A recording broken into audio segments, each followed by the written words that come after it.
ዕድሜ 18 ይሁን 22 ሰዓቱ እየሄደ ነው።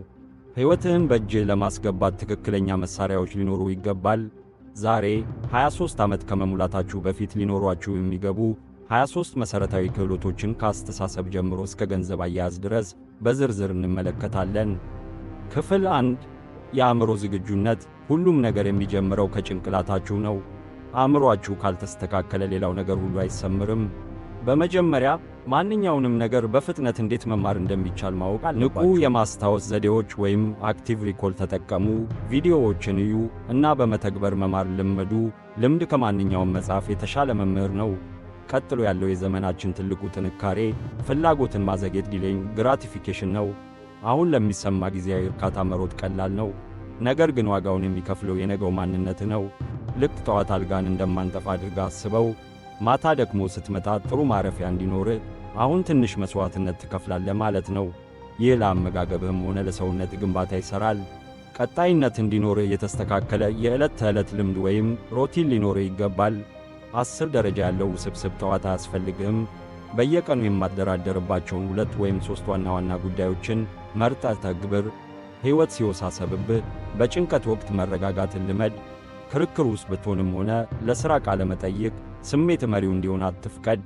ትንሽ ቆም በል፣ ተንፍስ እና በምክንያት ተንቀሳቀስ። በስሜታዊነት የምትወስነው ውሳኔ ሁልጊዜም ያስቆጭሃል።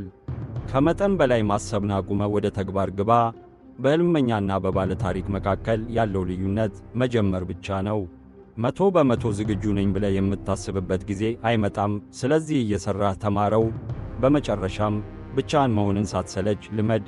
ከራስህ ጋር መሆን ካላስደሰተ ሁልጊዜ የሌሎች ሰዎች ምርኮኛ ትሆናለህ። ክፍል 2 ማኅበራዊ ግንኙነት። ስኬት አብዛኛውን ጊዜ ብቻህን የምትወጣው ተራራ አይደለም። ከሰዎች ጋር እንዴት መግባባት እንዳለብህ ማወቅ አለብህ። በቀለል ያሉ ጨዋታዎች ስሞል ቶክ ጀምር። ይህ ለማንኛውም ሥራ፣ ጓደኝነት ወይም አጋርነት መግቢያ በር ነው። ሚስጥሩ ደግሞ በቅንነት ለመረዳት መፈለግ ነው። ሰዎች ስለ ራሳቸው ማውራት ይወዳሉ። አንተ ማድረግ ያለብህ ጥያቄ መጠየቅ ነው። የሰዎችን ትኩረት ካገኘ በኋላ ታሪክ የመንገር ጥበብን ተጠቀም። መረጃን ዝም ብለህ አትደርድር። ሰዎች ጉጉት እንዲያደርባቸው አድርግ። ወንዶች ደግሞ ከሴቶች ጋር በሚደረግ ንግግር አትጨነቁ። መጨረሻው ላይ ስልክ ቁጥር ለመቀበል አትጣጣር። ዝም ብለህ አውራ። ተጫዋቹን እንጂ ለመታየት አትልፋ። እንዲሁም ኮንፍሮንቴሽን ወይም ፊት ለፊት መጋፈጥን መማር አለብህ። ግልፍተኝነት ወይም ቴምፐር የሚቀድመው ሰው አትሁን። ኩራትህን አስወግድ። ተረጋጋና ችግሩን ፊት ለፊት ፍታው። ይሄ ነው በወንድና በልጅ መካከል ያለው ልዩነት። የሰዎችን ስሜት የመረዳት ችሎታን አሳድግ። ያለህበትን ሁኔታ አንብብ። አሁን መቀለድ ይሻላል ወይንስ ዝም ብሎ መስማት? እናም ካንተ በላይ ለሆኑ ሰዎች፣ አሰሪዎች ወይም አማካሪዎች ስታወራ አንድ ነገር አስታውስ። ጌታህን አትበልጥ። ረዳቱን መልካም ግንኙነት ፍጠር እና እነሱ ለስኬት በር እንዲሆኑ ፍቀድ።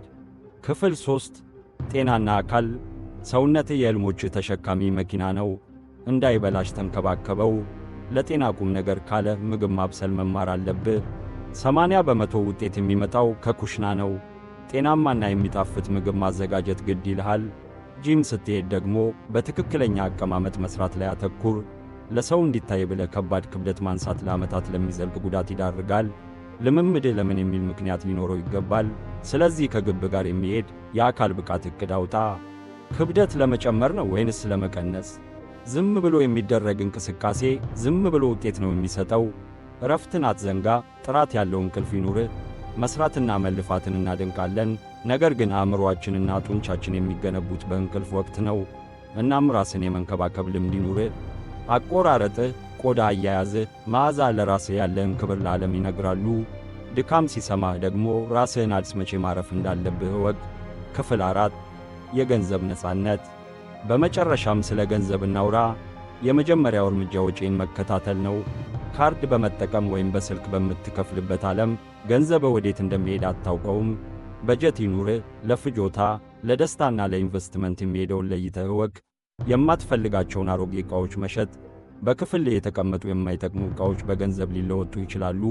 በዚህ የዲጂታል ዘመን በኢንተርኔት እንዴት ገንዘብ እንደሚሠራ ማወቅ ጥሩ ነው። በመጨረሻም ማንኛውንም ነገር ለመደራደር አትፍራ።